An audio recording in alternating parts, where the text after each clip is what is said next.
Өглөөний мэнд төргийн үзэгчтэй их орны өглөө хөтөлбөр үргэлжилж байна. Тэгэхээр бид одоо хобби болонгаараа шижгэнсэн сайхан залуучуудыг онцолж байна. Өнөөдөр бол нэлээд их хүүтэн байна. За танд өглөөний мэнд хүргэе. За өглөөний мэнд хүргэе.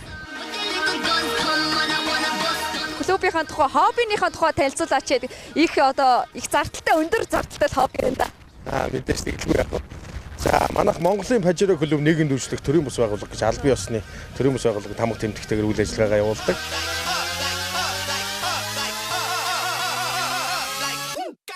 За тэгээд дандаа яг автобусын англи автомашины сонирхолтой залуустайгаа нэгдэж энэ хүү клубыг байгуулсан байгаа. Тэгээд залуус маань болохоор тэмцээн уралдаанд ордог, одоо цасан шуурга, одоо тийм онцгой байдлын нөхцөлд тусалцаа үзүүлдэг.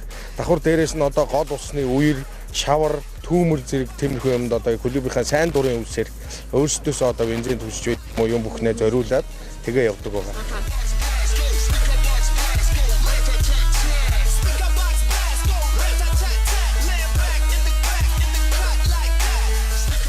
Хэдэн машин хэдэн одоо гишүүн байдаг вэ?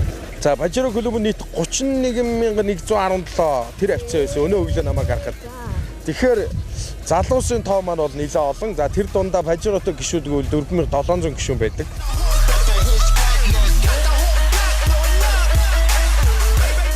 За хоёулаа тэгвэл одоо машинуудаа танилцъя тийм ээ? За тэгээ. За энд байгаа машин бол одоо эндхээс хамгийн сонирхолтой, хамгийн гоё, хамгийн их одоо хүч хөдөлмөр зарцуулж бүтсэн машин шиг харагдаж байна л да.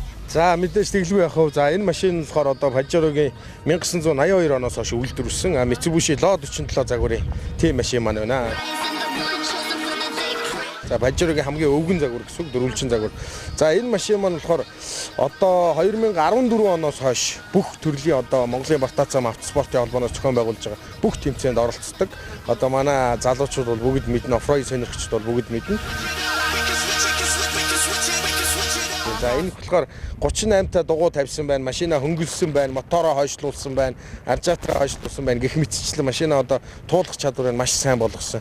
Тийм машин байгаа.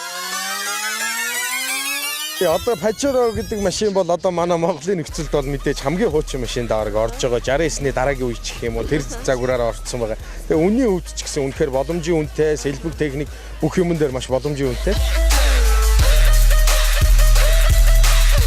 Энэ одоо спортын за хоббитой хүмүүс бол ирчүүд бол баг өөртөө хувц сунар за одоо найзуудаа гарч би ууя гэхээсээ баг за машинда юу авах вэ? Машина юугаар гангалах вэ гэж боддог байх та тийм. Мэдээж тэгэлгүй яах вэ? Ямар сайнтай л манайхан ч одоо ярьдээ эхнэрээсээ нууцаар л одоо эхнэрээсээ илүү хайртай байж ижил машина тоноглоно гэж бүгд ярьдаг. Эхнэрүүд зарим эхнэрүүд нь одоо тэмцээн уралдаанд ордог залуучууд юм аа эхнэрүүд нь ямар сайнтай чи намайг сонгохгүй эхнэрээ сонгохгүй гэж тоглоом маркаар ч гэсэн тэгээ тийм зэргийн төвшөнд бол хүрдэг. Одоо бол өөр болчиход байна л да. Одоо яалтчгүй ойлгодог болоод ялангуяа уралдаг залуучуудын маань гэр бүлийн хүмүүс бол маш ойлгосон. За ер нь одоо энэ төрлийн одоо хоббиг сонирхъё. За одоо Пажеротой залуучууд танай клубт исья гэж хэрвээ тэглээ гэж бодоход ер нь юуг анхаарах хэрэгтэй вэ? Бид нар одоо манай клубт шинээр ирсэж байгаа гишүүдийг болохоор мэдээж автомашины одоо техник үйлчилгээ 1, техник үйлчилгээ 2-ыг бол асуудалгүй хийсэн байх шүү дээ. Хамгийн нэн тэргуунд байх шүү дээ. За тэрний дараагийн одоо авах арга хэмжээ гэвэл мэдээж автомашины тюнинг буюу тоног байна. За 3 дугаарт бол мэдээж хотын соёл. Клубын логоноос автомашинууд хотод бол маш соёлтой боловсрон оролцох ёстой. За 4-р гэвэл хүнд тусрахгүй клубээс зохион байгуулж байгаа үйл ажиллагаанд идэвхтэй оролцож чадна гэсэн гишүүд болгон авдаг байгаа. Энэ хобби бол зүгээр нэг одоо юу гэдгийг машиныхаа дугуйг томруулаад элдв янзаар энэ тийнд одоо дрифт хийгээл те онграад байдаг залуучуудын хобби бол биш юм байна. Энэ хобби бол бүгдээрээ нийлээд нэг хамт олон болоод нэгэндээ тусалдаг. За тэгээ дээрэс нь аливаа дэг журамтай тийм ээ. Одоо мөрдөх журмуудтай бас их имх зэгцтэй бол хобби юм байна. Тэгээд танд баярлалаа.